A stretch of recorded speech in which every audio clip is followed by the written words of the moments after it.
بسم اللہ الرحمن الرحیم۔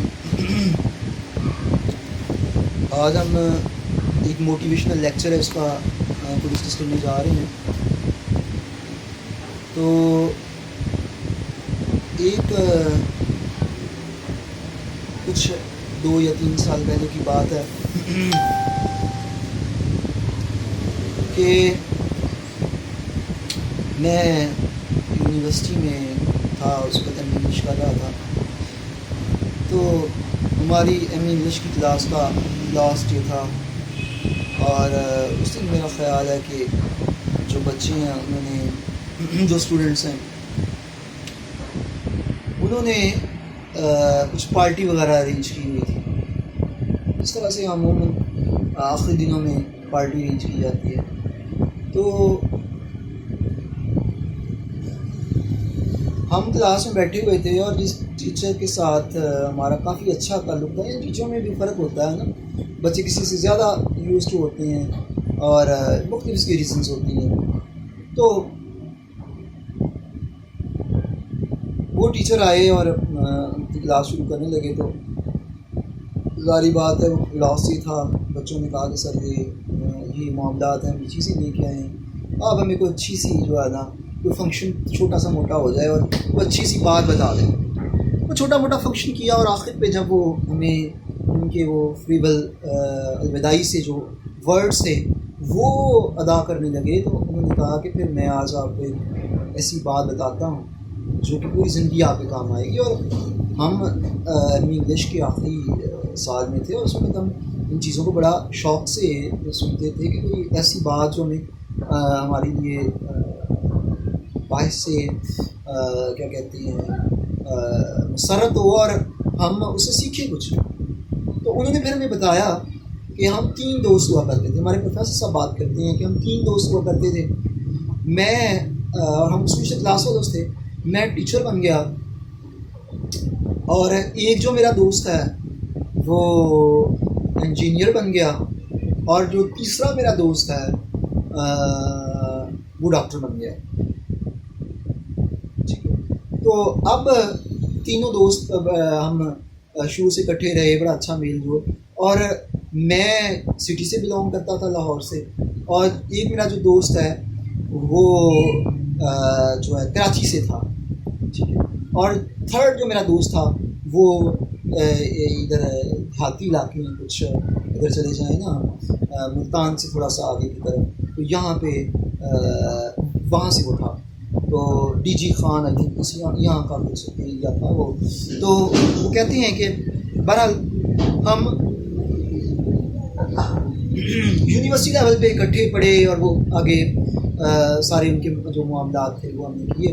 تو کہتے ہیں کہ ہماری جو ملاقات ہے یونیورسٹی میں کچھ ایسی ہوئی کہ ہم مختلف پروفیشن سے تھے، لیکن ہم تینوں نے کیا کیا کہ قدرتی یہ کہ وہ ڈاکٹر تھا، میں انجینئر، وہ ڈاکٹر تھا ایک انجینئر، اور میں ٹیچر۔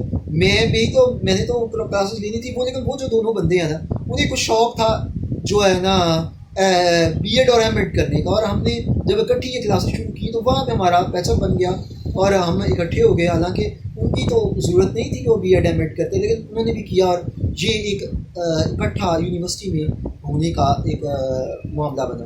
اچھا، اب آ جاتے ہیں اس بات کی طرف۔ کہتے ہیں کہ جب ہم وہ ڈاکٹر تھے، انجینئر، میں ٹیچر تھا، ہم یہ کورس کر کے 6 ماہ کا کوئی بی ایڈ کا ہوتا ہے، تو ہم پنجاب یونیورسٹی سے جب نکلے تو آئی تھنک انہوں نے ایجوکیشن یونیورسٹی بتائی تھی یا پنجاب جہاں سے انہوں نے بی ایڈ کیا، یہ مجھے نہیں صحیح یاد۔ بہرحال کہتے ہیں کہ جب ہم نکلے تو ساری بات ہے کہ جب انسان دوست ہوتے ہیں وہ مختلف اپنی پروفیشنز میں فیلڈز میں چلے جاتے ہیں، تو وہ پتہ نہیں چلتا کوئی کدھر چلا گیا کوئی کدھر، لیکن کہتے ہیں کہ جو ہے نا یہ وقت گزرتا گیا۔ تو ایک دن میرا جو وہ انجینئر دوست تھا نا جو کراچی سے تھا، اس سے میری ملاقات ہوئی، اور اس نے مجھے کہا کہ تمہیں پتہ ہے کہ ایک بہت بڑا مسئلہ بن گیا تھا۔ میں نے کہا کہ جی نہیں، مجھے اس کا کوئی پتہ نہیں، لیکن وہ اس نے اتنی بات کی، اور اتنی بات کے بعد میں نے جب مسئلہ پوچھا اور اس نے کہا کہ یار تمہارے دوست جو ڈاکٹر ہے اس کا کوئی مسئلہ تھا، تو میں نے اسے دریافت کیا، تو وہ کہا کہ یار اس سے ملنا، تمہیں خود ہی مسئلے کا اندازہ ہو جائے گا، میں کچھ نہیں بتا سکتا. اور میں نے اس کا پتہ پوچھا کہ کیا وہ گاؤں میں ہے، اس جہاں رہتا ہے. اس نے کہا کہ نہیں وہ اب گاؤں میں نہیں ہوتا، بلکہ وہ گاؤں میں اب جاتے ہی نہیں ہیں. اس کا میں آپ کو ایڈریس بتا دیتا ہوں، وہ وہاں پہ آپ کو ملے گا. تو میں نے اس کا ایڈریس پوچھا تو وہ میرے ہی شہر میں تھا. تو مجھے بڑی تعجب اور حیرانگی ہوئی کہ وہ میرے شہر میں رہتے ہوئے بھی مجھ سے ملا نہیں ہے. لیکن میں نے کہا کہ شاید مجھ سے ناراض ہوگا. میں نے اس کا وہ ایڈریس دیا، وہاں پہنچا تو وہ بڑی جب اسے ملا تو وہ ملاقات میں وہ گرمی اور جوش نہ تھا اور وہ مجھ سے نظریں چرا رہا تھا. تو میں نے جب یہ سارا دیکھا تو مجھے محسوس ہوا کہ شاید وجہ یہ ہے کہ یہ اب ڈاکٹر، پہلے تو اس کی پریکٹس تھی، اب یہ گورنمنٹ ہاسپٹل میں ڈاکٹر بن گیا ہے اور اب اس کے پاس 18 بلکہ وہ MS ہوتا ہے وہ بن گیا ہے. تو اس اسٹیٹس کی وجہ سے وہ مجھے لفٹ نہیں کرا رہا. میں نے تھوڑی دیر کے بعد اس سے اجازت طلب کی کیونکہ مجھے اندازہ ہو گیا تھا کہ وہ مجھے میرے ساتھ یوز ٹو نہیں ہو رہا اور مجھے جانے کا ہی اس کا مقصد ہے. اس کا رویہ بتا رہے وہی بتا دیتے ہیں نا کہ جانے کا کہہ رہا ہے. لیکن جب میں اٹھا اور جانے کا پوچھا تو اس نے مجھے کہا کہ آپ بیٹھ جائیں. تو میں نے کہا یار بیٹھنے کا تو کہہ رہے ہو لیکن کچھ تمہارے معاملات بھی ایسے نہیں ہیں کہ تم میرے ساتھ وہ اس طرح سے یوز ٹو نہیں ہو رہے. تو اس نے بڑی جھکی نظروں سے کہا کہ میں یہ مت سمجھنا، مجھے سمجھ آ رہی ہے کہ شاید تم میرے اسٹیٹس سے یہ فیل کر لو، ایسی بات نہیں ہے، وجہ یہ کہ میری کمپنی تمہاری کمپنی کے قابل نہیں ہے. تو اس کی باتوں میں وہ ٹوٹا ہوا جب درد میں نے محسوس کیا نا، پھر مجھے سمجھائی اور پھر اپنے دوست کی اس بات کو میں نے محسوس کیا. تو اس نے کہا تھا میں کچھ نہیں بتا سکتا، وہی تمہیں بتائے گا. تو میں نے اسے دریافت کیا، پوچھا کہ اگر آپ مجھے اس قابل سمجھیں تو بتا دیں. اس نے کہا کہ یہ بتانے کا تو مسئلہ نہیں ہے، مسئلہ یہ ہے کہ تمہیں اس چیز پہ ندامت ہوگی کہ میں نے کس شخص کے ساتھ پھرتا رہا. میں نے کہا نہیں کوئی بات نہیں، انسانوں سے غلطی ہو جاتی ہیں، کوئی پرابلم ہے، مسئلہ تو بتاؤ، میں دوست ہوں، میں شیئر کروں گا، تمہیں پازیٹیو ہی اس میں اگر میرے لحاظ سے کنسلٹ ہوا تو بتاؤں گا. تو پھر اس نے کہا کہ یار آپ جانتے ہیں کہ میرا تعلق گاؤں سے تھا اور میں یہ DG خان کے پاس ایک گاؤں تھا وہاں رہتا تھا. وہاں پہ بھی میرا یعنی گاؤں میں اکٹھے پلتے ہیں پھرتے ہیں، لوگوں سے اچھی وہ سلام دعا ہوتی ہے. تو میرا ایک وہ دوست ہی آپ نے کہہ سکتی ہیں، وہ پڑھے ہوئے تو نہیں تھے لیکن بچپن سے ان کے ساتھ کھیلتے تھے، بڑا اچھا تعلق تھا.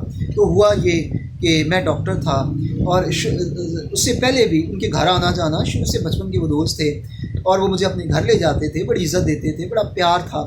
تو میرے بھی گھر میں وہ آتے، یعنی کہ بے شک میں ڈاکٹر بن گیا، بعد میں بھی وہ آتے میری مسز کے پاس بھی، میں ان کے گھر جاتا اور ان کے جو بچے ہیں وہ اور ہمارے بچے اکٹھے جوان ہوئے، لہٰذا کچھ پردہ نہیں تھا. تو وہ مجھے اپنے گھر میں لے جاتے اور ان کی جو بچی ہے وہ چھوٹی سی تھی، ہمارے دیکھتے ہوئے وہ جوان ہوئی، ہمارے ہاتھوں میں جوان ہوئی کیونکہ ہم تو ہمیش تھے. اور وہ پھر اس نے FSC جب کی تو اس کو جو ہے نا ان کو بھی شوق تھا کہ یہ بھی ڈاکٹر بنے، کیونکہ وہ مجھے فالو کر رہے تھے، میری کریکٹر کو، میری ذات کو اور میرے پروفیشن کو. کیونکہ جب آپ کے ساتھ کوئی ہوتا ہے تو جو بہتر ہوتا ہے نا اس کو فالو کیا جاتا ہے، اور وہ ایک بندہ MBBS ہے اور اس کو ہی فالو کریں گے. تو لہٰذا انہوں نے کہا کہ آپ ایسے کریں کہ اس کو جو ہے نا وہ جو ٹیسٹ ہوتا ہے نا کیا اسے کہتے ہیں، اب میرے مائنڈ میں اس کا نام نہیں آ رہا، جو MBBS بننے سے پہلے وہ نمبر اچھے ہوں تو ٹیسٹ دیا جاتا ہے، اس کی تیاری اس کو کروا دیں. میں نے کہا کوئی بات نہیں ہے میں کروا دیتا ہوں. کہتے ہیں کہ میں اس کو تیاری کروانے لگا. ڈاکٹر صاحب کہتے ہیں ایک دن گزرا، 2 دن، اب وہ جو ہمارے تعلقات تھے ہم یوز ٹو تھے، وہ بچی مجھ سے تھی اور وہ مجھے انکل کہا کرتی تھی، تو میں اس کے ساتھ جو ہے نا میں اس کو بیٹا کہا کرتا تھا. تو لہٰذا یہ کہ وہ اسی طرح سے ٹائم گزرتا گیا، وقت گزرتا گیا. وہ اس میں کچھ مہینہ 2 ہوتے ہیں ٹائم، لیکن کہتے ہیں کہ جب وقت گزرا ہمارا جو تعلق ہے اس میں چینجنگ آنی شروع ہو گئی. اس نے مجھے انکل کہنا شروع کر دیا اور مجھے بھی پتہ نہیں کہ میں نے اسے بیٹا کیوں کہنا شروع کر دیا. وہ مجھے سر کے نام سے مخاطب ہونا شروع ہو گئی اور میں اسے جو ہے نا اس کے نام سے مخاطب ہونا شروع ہو گیا. تو کرتے کراتے پتہ ہی نہیں چلا کہ وہ ایک ریلیشن ایک ایسا ایک دن ڈیولپ ہو گیا کہ اس نے مجھ سے یہ کہا کہ ایج کا تو سر فرق کوئی نہیں ہوتا، اور مسئلہ یہ ہے کہ کیا ہمارا دین، اسلام اور باقی اخلاقیات تو اس کی چیز کہتے ہیں نا. آپ سے ایک سوال ہے کہ کیا ہم جو ہے کوئی بھی انسان ہے، خواہ اس کی ایج کا فرق ہے، ڈفرینس ہے، نہیں ہے، جو بھی معاملہ ہے، کیا اخلاقیات اس چیز کی اجازت دیتی ہے کہ ایک دوسرے سے انسان اپنی محبت کا اظہار کر سکتا ہے اور میرج کر سکتا ہے. کہتے ہیں کہ میں بھی اس وقت پتہ نہیں میرے مائنڈ میں بھی کیا تھا. میں نے کہا کہ نہیں، کوئی ایسی بات نہیں ہے کہ دیکھیں کہ نہ ہی مذہب اور نہ ہی اخلاقیات وہ اس چیز میں روکتی نہیں ہے. اگر آپ کے آپس میں ہیں تعلقات اچھی ہیں، آپ سمجھتے ہیں کہ ایک دوسرے کے ساتھ زندگی اچھی گزاری جا سکتی ہے، تو آپ کر سکتے ہیں. تو میری اتنی بات کہنے کی تھی. تو اس نے مجھے آگے سے کہا، تو کیا سر وڈ یو میری می؟ کہتے ہیں کہ میں نے جب یہ کامنٹ سنے تو ایک دم سے جیسے بجلی کا شوق لگتا ہے کہ میں اس کو شروع سے لے کے اپنے ہاتھوں میں پالا بڑا کیا، اور معاملات یہ ہیں کہ آج یہ کیا میں سننے کو مل رہا ہوں. لیکن کہتی ہیں کہ اس وقت مجھے وہ ایموشنز جو ہوتے ہیں وہ مجھ پہ اتنا غلبہ پائے ہوئے تھے کہ میں نے کہا کہ it's okay if you want. تو کہتے ہیں کہ یہ جو اب اس کے بعد جو ملاقاتیں ہیں ان کا معاملہ تو نہیں بتا سکتا کیونکہ وہ بتانے کے قابل نہیں تھا. لیکن یہ جب ساری باتیں سنی اور پھر ہوا یہ کہ ایک دن ہم کچھ ایسی کسی حرکت میں تھے، یعنی میں نے جہاں تک اس نے مجھے بتایا کہ میں نے اس کا ہاتھ پکڑا ہوا تھا، تو اس کے جو وہ میرا جو دوست تھا اس کی نظر پڑ گئی، اور اس کے بعد وہ اس کی تعلق کا اور حیا کا وہ معاملہ تو تھا کہ میں نے بھی دیکھ لیا، اس بچی نے بھی دیکھ لیا. تو اس کے بعد اس نے مجھے کچھ کہا تو نہیں، پھر بھی وہ آنکھیں چرا کے گزر گیا. لیکن میں وہاں سے نکل گیا، میں نے نکلنے میں بہتری سمجھی. اور جب کچھ دنوں کے بعد رسپانس کچھ نگیٹو نہ تھا تو میں نے ان کے گھر کسی کو بھیج دیا کہ میں اس بچی سے شادی کرنا چاہتا ہوں. اور میرے جب وہ گھر والے ادھر گئے تو اس سے پہلے جو اس لڑکی نے بھی اظہار کر دیا ہوا تھا. تو جب یہ میری طرف سے میسج گیا تو اس کے بعد میں جو وہ میسج لے کے گئے تھے ان کو اس کے باپ نے بڑی خوبصورت سی بات کی.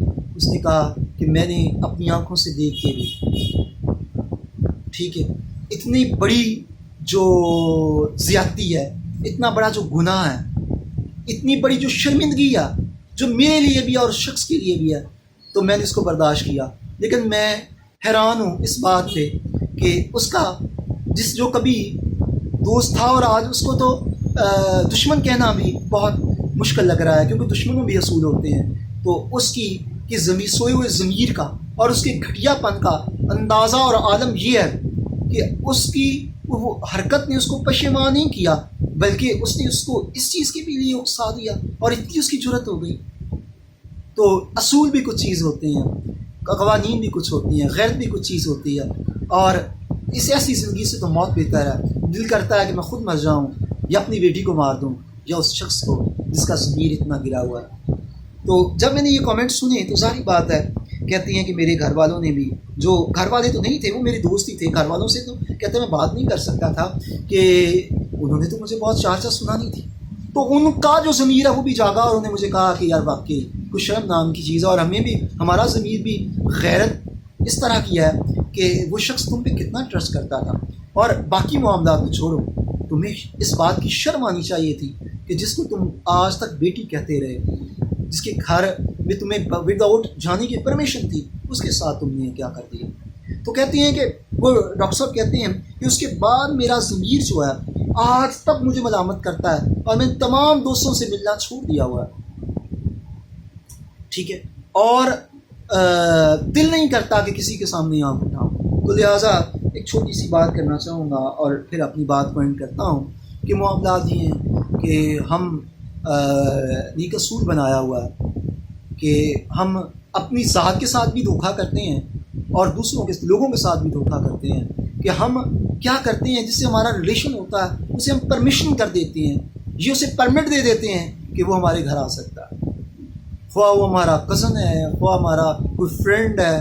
تو معاملات یہ ہوتے ہیں کہ اور کہہ رہے ہوتے ہیں کہ یہ تو میرے بچوں کا کہ باپ کی طرح ہے، ان کا چچا لگتا ہے، ٹھیک ہے، یہ تو ان کا کزن لگتا ہے، ٹھیک ہے، یہ میری بیوی کا اپنا رشتہ دار ہے. معاملات یہ ہیں کہ جب ہم اسلام کی بنائی ہوئی حدوں کو کراس کریں گے تو پھر کیا ہوگا کہ ہمیں ندامت، شرمندگی اور بے عزتی کے علاوہ کچھ نہیں ملے گا.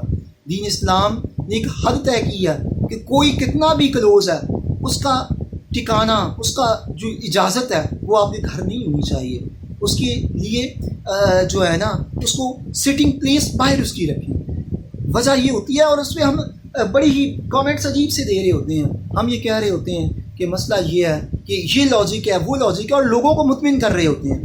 حالانکہ وہ ہمارے جواز نہیں بنتے. حقیقت میں وہ جواز جو ہم لوگوں کو دے رہے ہوتے ہیں ان کو تو مطمئن نہیں کر پاتے، کیونکہ دنیا پاگل نہیں ہے، وہ سب کچھ انڈرسٹینڈ کر رہی ہوتی ہے، لیکن کسی وجہ سے ہمارے سامنے نہیں کہہ رہی ہوتی. وہ محسوس کر رہی ہوتی ہے کہ یہ شخص ایک سے دوسری دفعہ کسی کے گھر گیا، یا کسی جو غیرت مند لوگ ہیں وہ تو دوسری دفعہ گلی میں سے بھی کسی کو نہیں گزرنے دیتے بغیر کسی کام کے. تو دوسری بات یہ ہے کہ ہم نے اپنے ضمیر کو مطمئن کیا ہوتا ہے اس چیز کی دلاسا دے کہ ہماری بیٹی پاس ہے، وہ حور ہے، وہ فرشتوں کی طرح ہے، وہ تو کوئی غلط کر ہی نہیں سکتی. اور ہم عیب تلاش کر رہے ہوتے ہیں دوسروں کی بیٹیوں کے اندر.